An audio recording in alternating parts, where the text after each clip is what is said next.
Salve Maria Imaculada! Bom, o que a gente vai falar hoje é sobre a instituição da Eucaristia. Então vamos tratar o que é e um pouco do porquê que Cristo fez isso. Porque há vários motivos porque Cristo tem instituído a Eucaristia. Mas o que é? Vamos ser sinceros, sucintos e diretos.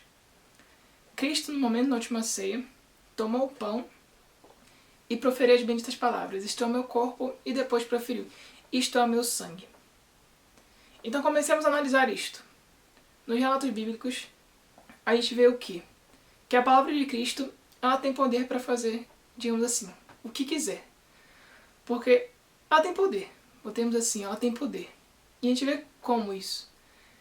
Cristo, quando está na barca dormindo e os discípulos acordam ele vai ao convés e fala para a tempestade: acalme-se, pare. Então, a natureza, ela está submetida ao poder de Deus. Ou seja, a palavra de Deus tem poder. A fala de Deus tem poder. E outra coisa. Realmente pode ser difícil compreender que o pão é realmente carne. Mas nós temos que lembrar que Cristo também consegue violar as leis naturais. Ou seja, quando Cristo anda pela água, ele está violando a lei da gravidade. Então Cristo, com seu poder, ou seja, com sua onipotência, ele consegue fazer o que quiser, como quer e onde quiser. E quando quer. Então ele consegue sim tornar aquilo que é impossível para os humanos algo possível. E nós vemos quantos e quantos exemplos de milagres temos hoje em dia. Não só de milagres eucarísticos, mas milagres humanos e etc. de cura e tudo mais.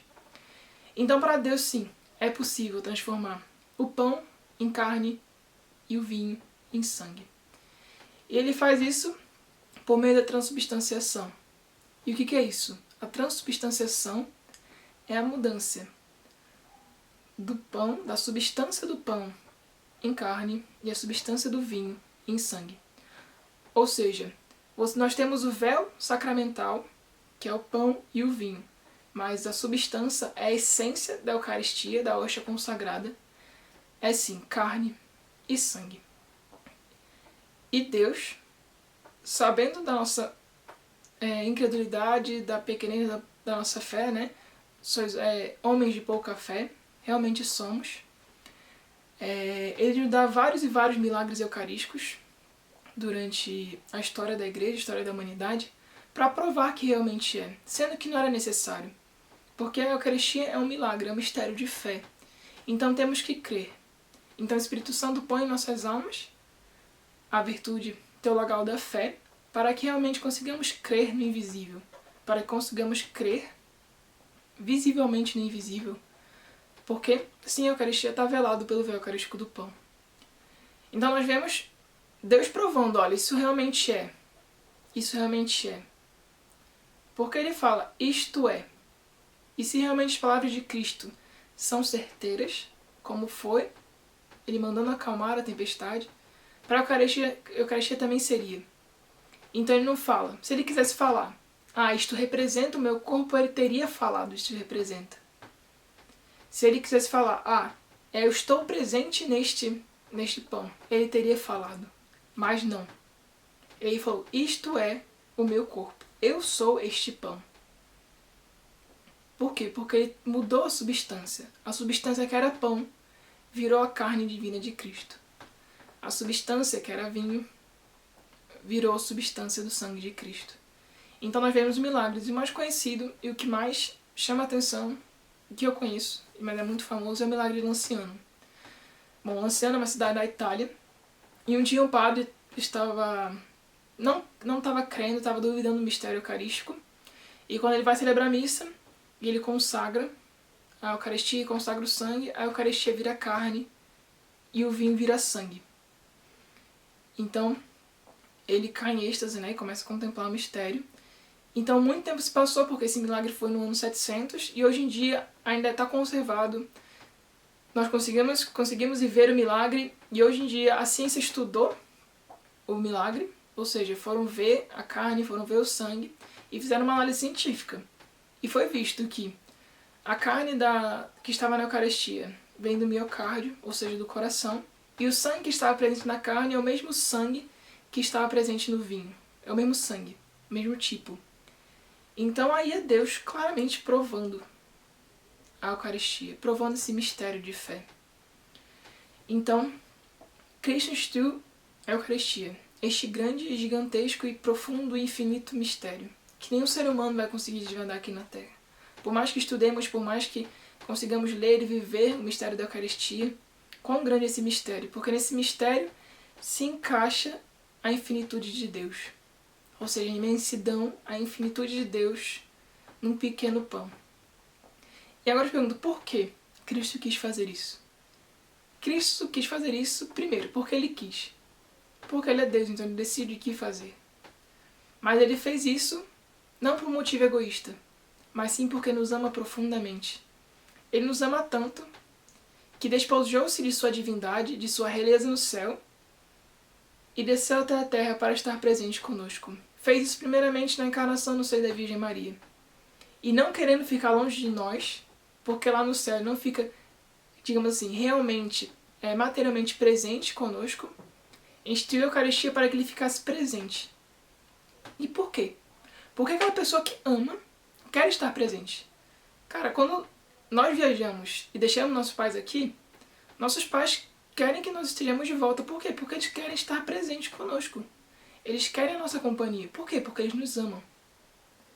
Então aquela pessoa que ama quer estar presente. Então Cristo, nos amando muito mais que nossos pais, que nossos amigos, que nossos esposos ou esposas ou namorados e namoradas, quer muito mais estar presente. Então ele faz o ato de loucura, a sábia loucura de Deus, de tornar-se pão. E se torna pão primeiramente porque pão é acessível a todos. Todos podem comprar pão, pão é barato de se fazer, todos geralmente podem comer pão. Então Cristo escolhe este alimento porque é acessível a todos. Porque talvez se escolhesse uma carne, se escolhesse uma pepita de ouro ou alguma coisa assim, seria muito difícil de encontrar ele. Mas não. Cristo ama a todos. Então ele ama infinitamente a todos. Então ele quer estar presente na vida de todos. E aí que está um problema. Porque Cristo, ele percorre grandes distâncias para nos ver. E nós não percorremos nada para vê-lo. Cristo percorre a distância do abismo do céu, de sua divindade, até a humanidade. Já é um grande abismo. E sai da humanidade para virar alimento, para virar coisa. Então olha a distância que ele percorre para vir ao nosso encontro, para estar presente conosco, para cuidar de nós, para nos dar consolos, para nos dar força, para nos dar alegria, felicidade. E nós, infelizmente, não queremos caminhar 1 quilômetro, 2 quilômetros, 3 quilômetros que seja, para adorá-lo, para ficar perto dele no sacrário.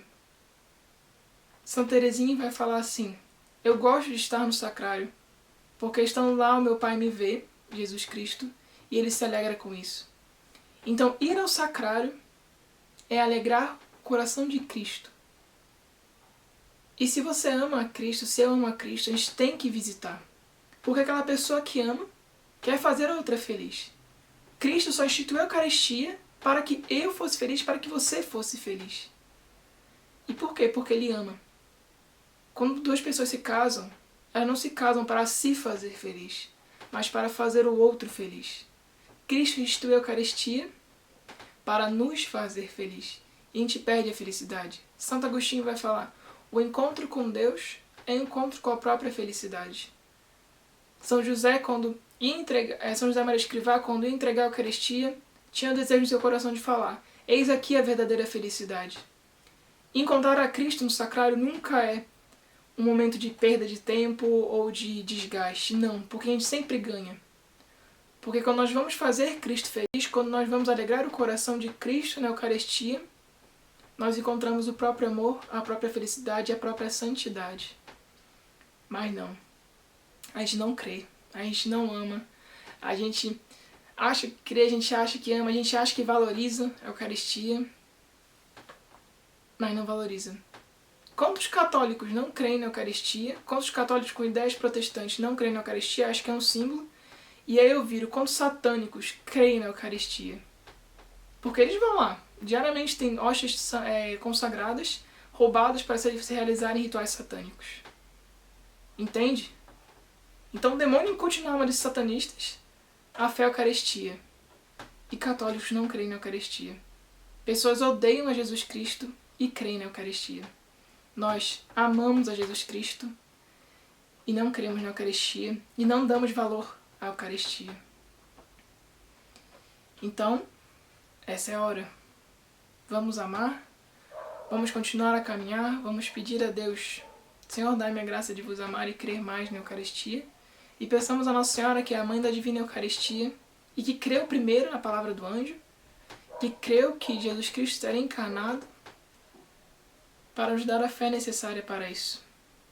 E além do fato do que? Outro motivo para a instituição da Eucaristia. Para que nós nos tornemos semelhantes a Cristo. Sede santos como meu Pai no céu é santo. Então por quê? Porque quando nós convivemos com uma pessoa, a gente começa a pegar o jeito dessa pessoa. Então se eu tenho um amigo, eu começo a conviver muito com esse meu amigo, eu vou pegar o jeito de falar, o jeito de ser, o jeito de pensar, o jeito de sorrir, o jeito de rir, expressões dele, etc. Então se nós queremos amar como Cristo amou, se nós queremos ser felizes como Cristo é feliz, se queremos ser misericordiosos como Cristo é, se queremos ser santos como o próprio Cristo é, o que nós temos que fazer? Entrar em contato com Cristo, ser amigo de Cristo, conversar com Cristo, viver com Cristo, estar na presença de Cristo. Então é isso. E por que outro motivo? Porque se não tivesse a instituição da Santa Eucaristia, não teríamos a Eucaristia hoje. Então, nós precisamos dela. Nenhum santo foi santo sem a Eucaristia. Não tem como ser. Por quê? Você vê os padres do deserto. Lembra aqueles padres que não frequentavam a missa diariamente porque estão no deserto, ou são eremitas, estão guardados, estão confinados em um lugar para rezar? Todo domingo eles iam comungar, porque eles sabem que tem essa necessidade. Porque é o próprio pão do céu. É aquele que dá força, é aquele que nutre, é aquele que dá sustância à nossa vida espiritual. Ou seja, se você pode comungar, não deixa a tua preguiça tomar conta do teu coração e deixar de comungar ou deixar de adorar. Se você não consegue comungar todo dia na semana, vai mais uma vez na semana na missa e depois vai aumentando. Se você não adora, vá adorar 5 minutos por dia. Estejamos mais na presença de Cristo, conversemos mais com Ele e vivamos mais por Ele. Então é isso. Louvado seja o nosso Senhor Jesus Cristo, para sempre seja louvado, e sua Mãe Maria Santíssima.